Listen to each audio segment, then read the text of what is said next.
All right, guys.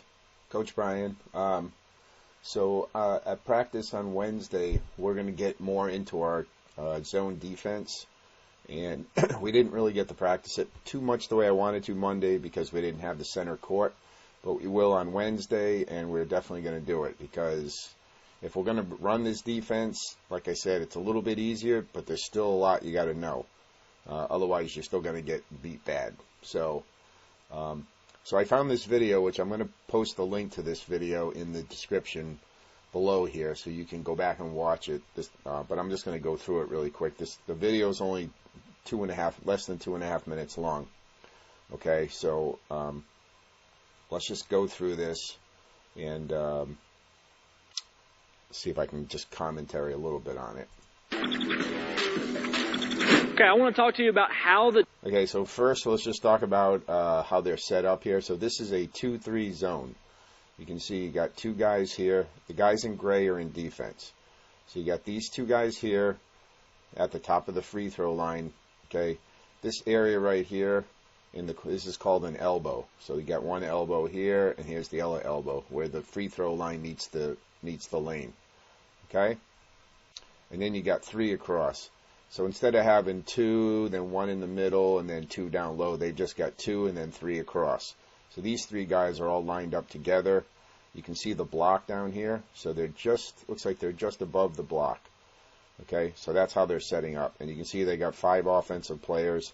And what they're going to do is move the ball around. So let's just keep going. The 2-3 zone is going to move as the ball moves and throughout the game.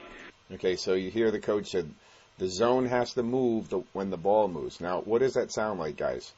When we did man-to-man, right, you had to move based on where the ball went.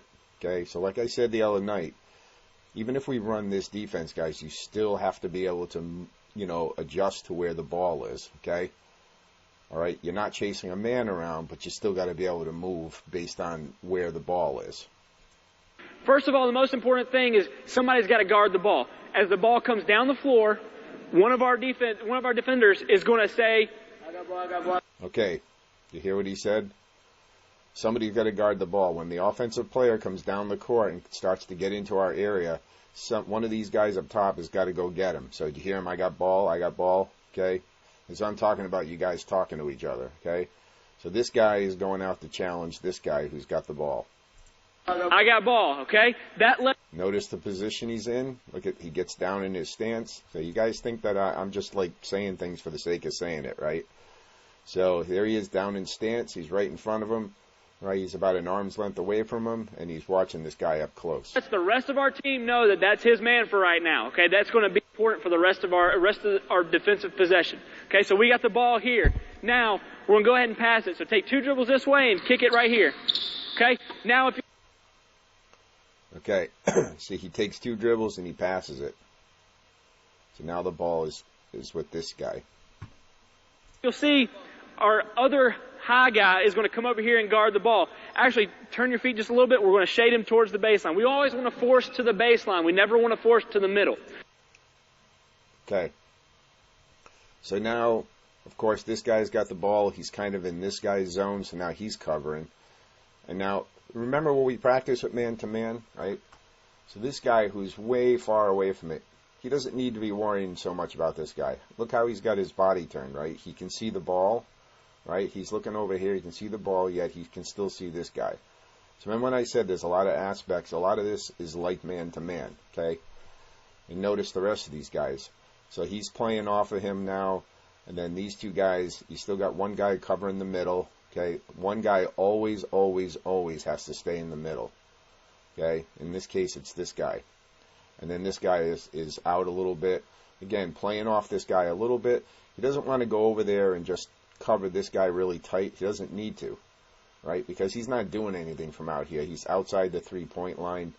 And with us guys, we shouldn't be shooting out here. Anyways, if they want to take a shot from 3-point land, let him take it. The chance he's going to hit it is very low. And if he does, good for them, okay? So I do not want to see... If that guy is hanging out here outside the 3-point line, I do not want to see this guy go all the way out here and get him if he doesn't have the ball. Okay? So now, if you can see this, we still got a little bit of a 2-3 shape. Every time the ball moves, we're still going to have, it may be rough, but we still will have a little bit of a 2-3. And he's saying we still have a 2-3 look. So they still got the 2 and the 3. Even though everybody's moved, it's still basically a 2-3 shape. Now let's move the ball again. Let's go to the corner. Okay? So now there you go. Okay, so now it goes down in the corner. Okay, and you see even still this guy isn't playing right on top of him. Okay? Because again, he's outside the 3-point lane. All right?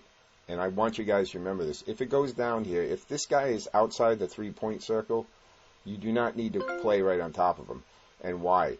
If this guy is a really good ball handler and you go and overplay him too close and he's good, he's just going to beat you and he's going to drive right to the basket or he's going to go baseline. Okay? Remember what we said about getting these guys into the corner. Okay? We want to get these guys into the corner. So now this guy is in the corner. And by you kind of just staying right here and not playing directly on top of him because he's not going to be shooting. In our age group, guys, you know, you're not going to see people shooting from out here too much. And like I said, if they do, let them do it, okay? They're probably going to airball it. Our low guy's going to slide out and take it. Our high guy that was guarding the ball is going to drop back into the zone just a little bit. All right, so now these two guys have switched spots, right? So this guy's playing a little closer to the ball. This guy here has dropped back a little bit, okay? All right, remember this guy far away is straddling the paint over here. All right, one guy playing in the middle and one guy playing right on the perimeter. So the whole object, guys, is really at the end of the day is to protect this area right here. Okay? Because we don't want the ball in the middle. It's fine if the ball comes back to the you don't want the ball in the middle. That's what I just said. Perimeter, and we can still guard it, but we don't want it in the middle. All right, now the ball comes back. Okay, it shifts back. All right, now it comes back. This guy again, he drops back a little. This guy's on the ball again. Notice the stance, right? Just like we always talk about. Good stance. His feet are nice and wide if he needs to make a quick move. That's the slide move we talked about. Back to where we were. Let's keep going. Okay, back up here. Now this guy comes up on the ball again. This guy is gonna cheat back over again. Good. Now. Notice now the ball is swinging, so now these two guys are coming back this way. All right. Again, this guy's getting further away, so he's hanging out here. This guy is coming back to the elbow. Freeze right there. Okay, so now there's many different ways that you can actually guard this pass. Okay, so bring the ball back. All right, now our top man on the right side is guarding the ball here, and we don't have another guy on the elbow. So when this pass goes, hold right here. So you go ahead and throw it. All right, now we got to make sure we guard this because it's hard for this man to get all the way over here. So what we're going to do is our low man is going to slide up and he's going to bluff. He's not playing defense here. He's just bluffing to make sure he doesn't shoot it while our other guy, right. While our top guy comes down. All right, I want you guys to really pay attention now. This is one area that a zone defense can be very, very vulnerable. This is where they beat zone defenses. Let me just back it up a little. Okay, so the ball went from here to here, okay? Now, this guy is basically all by himself right now, all right? He could drive. Now, again, he's probably not going to shoot. He's outside the three-point line. But he could drive in here because just for a second, he's got nobody covering this area right here. And this guy now has to recover all the way back over to here. So what's going to happen is this guy that was playing down low is going to come up a little bit. He's not going to play right on him. He's just going to come up and just get in the lane in between him and the basket. Okay? And just until this guy can come recover. And then he'll drop back. He doesn't shoot it while our top guy comes down here. Okay? Now, what'd you say? Bump. Good. That's exactly what we need to say is bump. That lets our low man know that he... Okay, this guy yelled bump, which is just their way of telling this guy, okay, I got it. Okay, I got it. You can go back to where you were. Okay, so he's back. He's recovered. He's playing him much closer. See how close he is? And this guy drops back to where he was. He needs to slide back down. Okay? All right, and then these guys, again, are coming over, these two guys, and this one's playing far away over on the other side. Okay, because, again, the ball's over here. So now let's go to the corner with it. Now, same thing again. Okay, And here we are. We've just done what we did. Now we're back over here. He's on the ball now. This guy's playing in the lane. Okay, he doesn't need to play right on top of this guy, okay, because he's not doing anything. He's playing in the lane. These two guys are over here blocking so nobody gets inside the paint, and then this guy is playing away from everybody. Let's keep going. Let's move it back this way. Slide. Slide. All right, so that's it, guys. So that's what we're going to practice, all right? So you can, like I said, guys, a lot of this is very, very similar to man defense, okay? It's very, very similar, okay? You have to be able to still move based on where the ball is. Don't overplay guys like right on top of them, meaning being right on top of your guy if he doesn't have the ball or if the ball isn't even close to him, all right? You just play the zone, okay? That's why it's called a zone. You just play your zone, and you just keep them out of the middle. At the end of the day, guys, you want to just, the goal is to keep them out of this area right here, okay? That's the goal at the end of the day, all right? So the other things I'm gonna put into the link. I know you guys watched these already, but I want you to watch them again because we're going to actually practice at least these two, the V cuts and L cuts. I know I showed you, but we didn't scrimmage it. So, hey, Team Shot Science, today we're going to show you how to move without the ball, ditch your man, and get open using the V cut. If your defender's doing his job, he's making it tough for you to catch the pass from your teammate. Maybe he's crowding you or hedging the passing lane, but just making it impossible for you to get open to receive the ball. If you're just standing there, I hate to break it to you, but you don't deserve the ball. What did he just say? If you're just standing there, you don't deserve to get the ball, okay? I say that all the time. You cannot just stand there, okay? And you cannot just keep moving back and forth expecting to get open. So this is one way you can do it. You have to take action and create some space for yourself to get open. First things first, you want to walk your man down until he's at about the block. We call this creating a lead. Now he has to follow you because you could flash right to the basket if he doesn't. Then you want to plant your baseline side foot and explosively push off of it and head back out to the perimeter. So basically you're leading him down unsuspectingly, and once you lull him into complacency, you burst back out to your original position on the wing. If you sell it, that change of direction and speed will get you a lot more space to catch the ball and make an attack. And that's all because the defender is at least one step behind you and trying to recover. So you're in charge. So that's just one way to get yourself open the perimeter. All right, so that's the V cut. Now, another way I guess you could do this.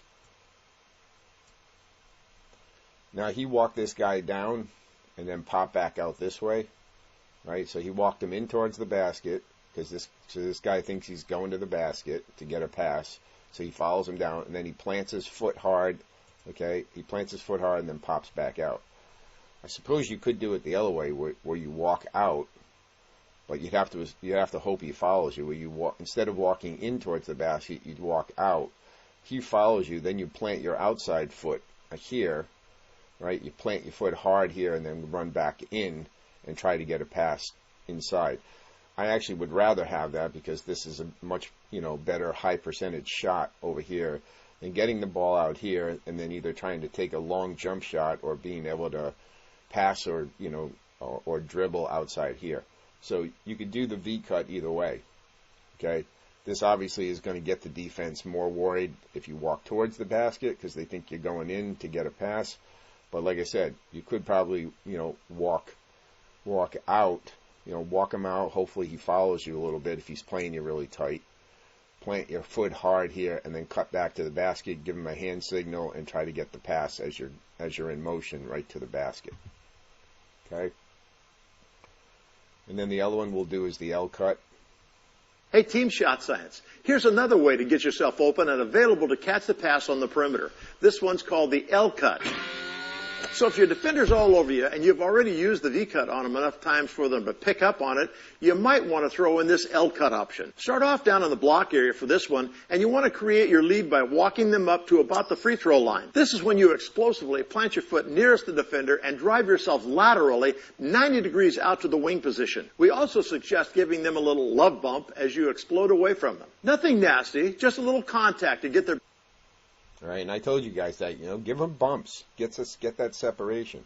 That should be even with this guy with the ball. If he had a defender on him, right? Get that arm bar out in front of him and, push off, do a little shot fake, give him a jab step right into his gut, jab your foot right into him so he backs off a little bit, okay?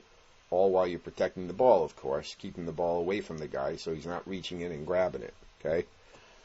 All right, so this is the L cut, okay? And it's called an L cut because it looks like a letter L, right? Because you're walking up and then shooting out, so it kind of looks like an L, okay? Again, I suppose you could actually do this in the reverse. You could walk him down and then pop to the inside. I'm not sure if that really would work, but I suppose you could start up here near the elbow, while you're watching the guy with the ball, kind of if the ball is over here, walk back down and pop into the middle, 3-second rule, right? Down 3 seconds, look for the pass. If it's not there, pop back out again, right? So we could do that too, all right?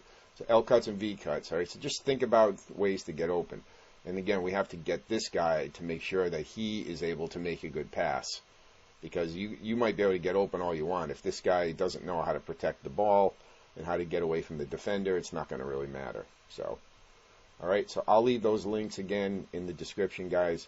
But check out especially, go through the zone defense one. Understand that's how we're going to practice it.